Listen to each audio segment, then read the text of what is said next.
Kaaga ko nga gumising dahil magja-jogging kami. Isinit ko ang aking orasan, alas 4 ng umaga. Kahirap din naman bumangon na eh. Mas masarap pang matulog.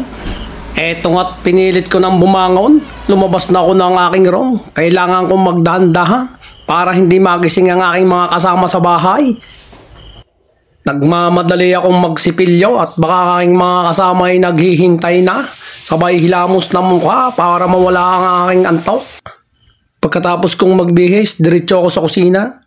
Uminom ako ng isang basong maligamgam na tubig. Napakasarap ng pakiramdam pag nakainom ka ng maligamgam na tubig. Buhay na buhay ang dugo.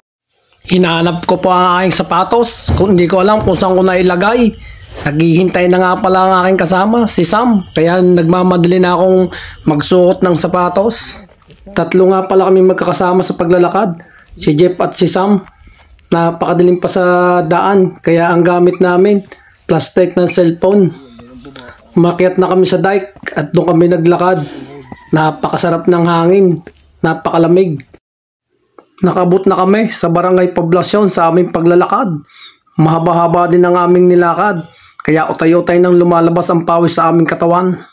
Kapag ganitong kaaga na madilim-dilim pa, kakunti pang sasakyan na dumadaan at maluwag na waluwag pa. Kaya napakasarap maglakad. Hindi ko nararamdaman ang pagod kapag may kasama ka at kakwentuhan. Hindi ko nga namamalayan na malayo na ang nalalakad namin. Pagdating namin sa tulay, nagsimula na kaming mag-jogging. Medyo lumiliwanag na at naaninag namin ang daan at dahil na rin sa mga ilaw ng mga sasakyan. Hanggang sa makarating kami sa aming pagja-jogging dito sa Barangay Mabilog. Dito na rin kami tumigil sa aming pagja-jogging. Napakasarap ng aming pakiramdam sa katawan. Basang-basa naman ng pawis.